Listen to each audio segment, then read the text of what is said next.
Guys you are most welcome on A to Z motivational. आज की video में हम आपको बताएंगे श्री कृष्ण जी ने क्यों किया था अर्जुन के किन्नर पुत्र से विवाह। जानिए आज की वीडियो। महाभारत सिर्फ युद्ध की गाथा नहीं बल्कि इसमें छिपी कहानियाँ भारतीय समाज, संस्कृति और जीवन मूल्यों की गहराई को दर्शाती हैं। ऐसी एक अनसुनी किंतु बेहद रोचक पूर्ण कथा अर्जुन के किन्नर पुत्र अरावन और श्री कृष्ण जी से जुड़ी हुई है। इस कथा में श्री कृष्ण जी ने एक ऐसा कार्य किया जो आज भी समाज के कई रूढ़िवादी विचारों को चुनौती देता है। आइए जानते हैं आज की वीडियो में क्यों श्री कृष्ण जी स्वयं विवाह किया अर्जुन के किन्नर पुत्र से। महाभारत के अनुसार अरावन अर्जुन और नागकन्या उल्पी का पुत्र था।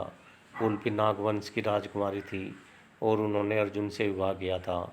जब अर्जुन वनवास के दौरान उत्तर दिशा में गए, इस विवाह से अरवन का जन्म हुआ। अरावन बेहद शक्तिशाली, साहसी और नीतिवान योद्धा था। उनका पालन पोषण नागलोक में हुआ था, लेकिन युद्ध की आहट सुनकर वे कुरुक्षेत्र युद्ध में पांडवों की सहायता के लिए आए। जब महाभारत युद्ध की तैयारी चल रही थी, तब कौरवों और पांडवों दोनों पक्षों ने कई देवी देवताओं की पूजा की, यज्ञ किए। इसके दौरान देवी काली को प्रसन्न करने के लिए एक बलिदान की आवश्यकता पड़ी, जिसमें किसी श्रेष्ठ और निडर योद्धा को अपने प्राण देने थे। कोई भी योद्धा इसके लिए तैयार नहीं हुआ, क्योंकि यह बलिदान मृत्यु को निश्चित आमंत्रित देने वाला था। ऐसे में अरावन ने स्वयं आगे बढ़कर यह बलिदान देने की घोषणा की, जिससे देवी प्रसन्न हो सके और पांडवों की विजय हो सके। हालांकि अरावन ने बलिदान देने की स्वीकृति दी, लेकिन उन्होंने एक शर्त रखी। उन्होंने कहा, मैं अपना बलिदान अवश्य दूंगा, लेकिन उससे पहले मेरी इच्छा है कि मैं विवाह करूं, ताकि मुझे भी एक सामान्य मानव की तरह जीवन का वह अनुभव प्राप्त हो सके। यह एक बड़ी समस्या बन गई। कोई भी कन्या एक दिन के लिए विवाह कर विधवा बनने को तैयार नहीं थी। सभी राजा और राजकुमारियों ने यह प्रस्ताव ठुकरा दिया। समाज में यह सोच गहरी थी कि कोई स्त्री एक दिन की पत्नी बनकर विधवा क्यों बने। जब किसी भी कन्या ने विवाह की स्वीकृति नहीं दी, तब श्री कृष्ण जी ने समाज की सीमाओं को तोड़ते हुए स्वयं मोहिनी रूप धारण किया। मोहिनी एक अद्भुत सौंदर्य वाली स्त्री के रूप में जानी जाती है। श्री कृष्ण जी का स्त्री स्वरूप मोहिनी था, जिसने अरावन से विवाह किया। उन्होंने वह मान और प्रेम दिया जो एक पत्नी अपने पति को देती है।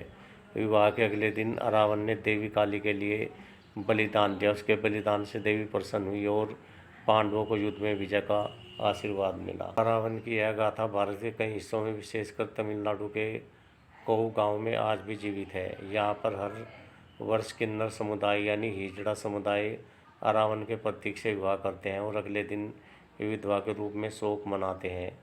यह किन्नर समुदाय के अधिकार, सम्मान और अस्तित्व को मान्यता देने का एक पवित्र पर्व भी माना गया है। श्री कृष्ण जी ने यह विवाह केवल अरावन की इच्छा पूरी करने के लिए नहीं, बल्कि यह दर्शाने के लिए किया कि प्रेम, सम्मान और अधिकार किसी भी व्यक्ति का जन्मसिद्ध अधिकार होता है, चाहे वह स्त्री हो, पुरुष हो या फिर किन्नर। उनका यह कार्य हमें यह भी सिखाता है कि ईश्वर किसी भी रूप में स्वीकार करते हैं, भक्ति, समर्पण और सच्चाई से। रावण और श्री कृष्ण जी की यह कथा आज के समाज के लिए एक दर्पण है। यह बताती है कि हमारी परंपराओं में भी समावेशिता, समानता और मानवता की जड़ें गहरी हैं। श्री कृष्ण जी ने रावण से विवाह करना केवल एक यज्ञपूर्ण किया, बल्कि मानव समाज को यह सिखाया कि किसी के अस्तित्व को छोटा नहीं आंका जा सकता। यही है श्री कृष्ण की दिव्यता और यही है महाभारत की अप्रतिम गहराई। ओके गाइस, आई होप जानकारी आपको अच्छी लगी होगी। तो मिलते हैं नेक्स्ट वीडियो में। Till then okay, bye bye.